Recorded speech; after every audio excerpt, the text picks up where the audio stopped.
Crente não tem reputação, crente tem testemunho para contar e para edificar outros. Hoje eu estou aqui meditando na história de Jesus no deserto. Jesus, quando se batiza, ele vai 40 dias no deserto para ser edificado, para tirar um tempo com Deus. É um tempo de crescimento, é um tempo de amadurecimento ali no ministério de Jesus. E o que acontece no deserto? Acontece que Satanás vai ter com Jesus. Vai tentar Jesus. E, gente, o que mais impressiona aqui é que Satanás, ele sabia que Jesus era 100% homem e 100% Deus. Então, Satanás, ele tenta Jesus aqui nas duas pessoas de Jesus. Primeiro, sendo 100% Deus, Satanás, ele é o quê? Ele é espírito. Então, ele fala com Jesus de forma espiritual. Depois, sendo 100% homem, ele também fala com Jesus de forma humana. Então, ele faz Jesus observar a vida ali que ele está oferecendo de dois ângulos. No ângulo espiritual e no ângulo humano, material. E aqui, eu quero só refletir com vocês. Vocês acham que Jesus, ele poderia ter caído? Satanás sabia que não. Por quê? Porque Satanás sabia que Jesus é Deus.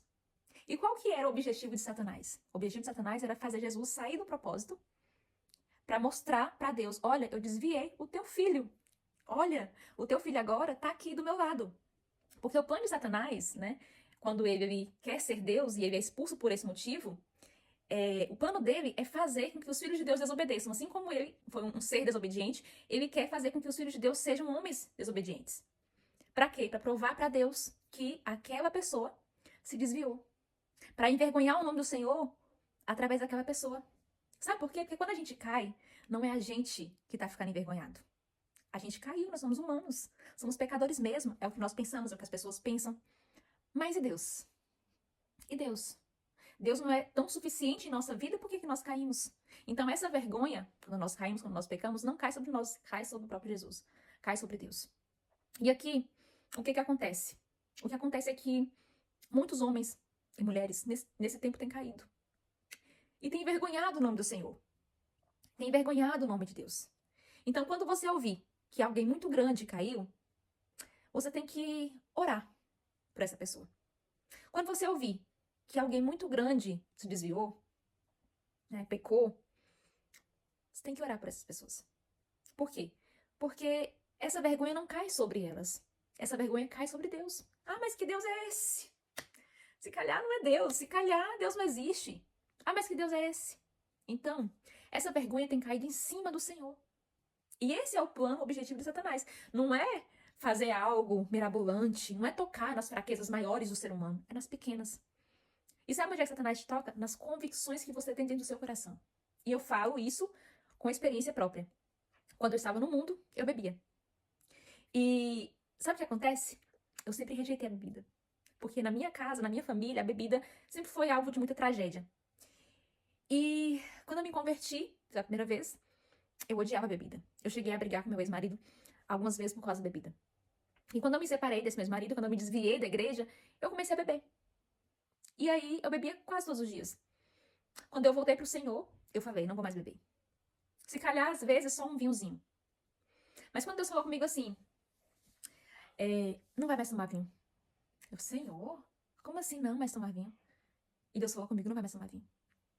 E eu não queria acreditar que não era pra tomar vinho. Eu achei que era por causa do meu marido. Não, meu marido tem aí também um histórico com bebida, então é por causa dele e eu estarei fazendo ele pecar se eu beber na frente dele. Mas o que acontece? As minhas convicções estavam voltadas sobre a mentira. Satanás, ele queria que eu acreditasse em algo. Por quê? Porque eu não queria abandonar. Eu não queria deixar. Ah, só uma taça, é tão chique. Eu moro na Europa, por que não? Né? Aqui é diferente. Diferente em quê? Diferente em quê?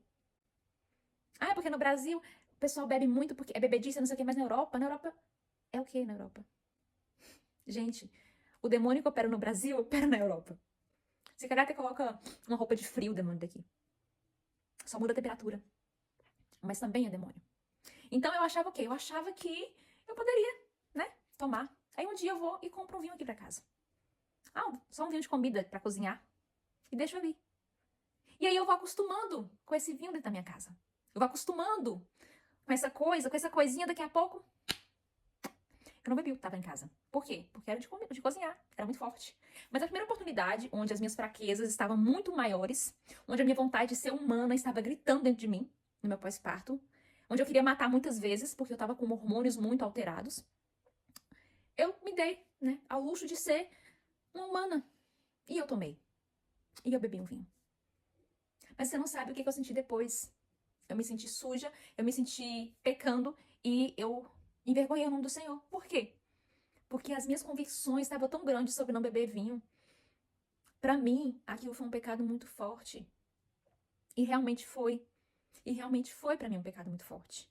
Então, eu quero só que você perceba, eu estava forte, achava que não ia cair, mas eu caí. A gente cai quando a gente acha que tá forte, nós não caímos quando nós somos fracos. Quando nós somos fracos, o Senhor está nos fortalecendo. Quando nós sabemos que ali está a nossa fraqueza, o Senhor está nos fortalecendo, o Senhor está nos amparando. Agora, quando nós fingimos, a nossa fraqueza não existe e achamos que somos fortes em cima daquela coisa que nos faz pecar, aí é que nós estamos realmente caindo. E para finalizar, isso aqui não é sobre A ou sobre B, é sobre nós mesmos. É a gente fazer o autoexame, a autoanálise, olhar para o que está ao nosso derredor, olhar no que está na nossa frente. Antes da gente olhar mesmo para o nosso irmão, é saber como que nós estamos. E orar sobre isso. Senhor, me ajuda. Senhor, me perdoa. Senhor. A gente tem uma oração, que é a oração que Jesus deixou para nós. Mateus 6:24. Entra no teu quarto, ora em secreto. A oração que ele nos deixou, Pai nosso que estás no céu. No final, perdoa os meus pecados, assim como nós perdoamos quem nos ofende. É tão linda essa oração, gente. É tão linda essa oração. Pedir perdão ao Senhor. E hoje, a minha realidade, o que eu vivo hoje, o que eu busco viver hoje no Senhor, é analisando a mim mesma. É olhando para mim mesma. Naquilo que eu penso que eu tô forte, é que eu tenho que orar mais. Porque certamente eu tô fraca naquilo. Se eu penso que tô forte em uma área, eu tô fraca naquilo. Porque eu tô vulnerável. Quando você tá forte, você tá vulnerável. Porque você pensa que você não vai cair. Mas na primeira oportunidade você cai. Gente, no mundo, quando eu vivia no mundo, eu não tinha ainda uma vida com Deus de verdade. Eu queria fugir da fornicação, eu queria fugir dos namoros rápidos, momentâneos. E eu tinha uma convicção no meu coração que eu não queria me casar mais. Mas aquilo, quanto mais convicção eu tinha sobre aquilo, mais eu caía na área emocional. E a área emocional me destruía. E sabe o que o Senhor falou pra mim um dia? Tu vai casar, tu vai ter uma família, tu vai ser feliz na área emocional, tu vai cuidar de mulheres. Eu, Senhor, em nome de Jesus, por que isso? Gente, não é fácil quando você quer viver uma vida com Deus. E você não consegue. Por quê? Porque as tuas fraquezas vêm e te derrubam. Cada vez que as minhas fraquezas me derrubavam, eu achava que eu não era capaz de voltar pro Senhor. Eu achava que eu não era capaz de viver com o Senhor. E sabe o que acontece? É isso que o inimigo quer. Ele quer te dizer que você não pode voltar pro Senhor, que você não pode viver com o Senhor, que você não pode ter uma vida com Deus. E na verdade você pode. Sabe, Jesus não caiu lá no deserto. Jesus não deu ousadia pro Satanás. Sabe o que ele disse? Aparta de mim, Satanás. E é isso que nós precisamos dizer para Satanás. Sabe? Fugir da aparência do mal. Gente, Deus não manda a gente fugir do mal. É fugir da aparência do mal. Se só parece mal, tem que fugir. Se só parece mal, tem que fugir. Oi, linda, tudo bem? Foge. Ah, só uma taça. Foge. Foge da aparência do mal. Porque você vai cair. Você não é forte, minha irmã. Você não é forte, meu irmão. Ei, mano, bora ali. Bora ali, só uma festa. É só uma festinha. É nessas festinhas que muitos se vão. E sabe por que que Jesus, ele não cai, gente? Sabe por que que ele não cai? Porque ele sabia que ele era no mundo espiritual.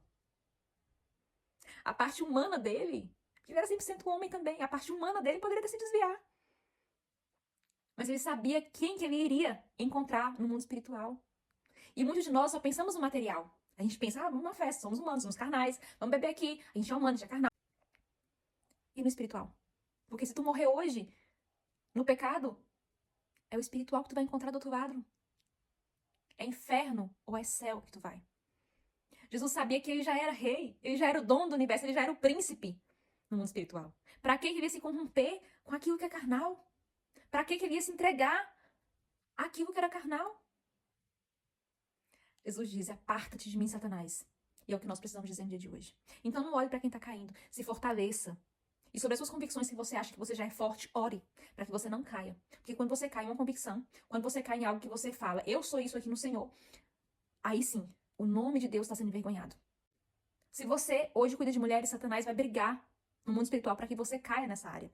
Se você hoje dá testemunho de alcoolismo, Satanás vai brigar para que você volte para o alcoolismo. Para quê? Para envergonhar o nome do Senhor. para dizer que Deus não é Deus, para dizer para a sociedade que se calhar é melhor viver lá no mundão.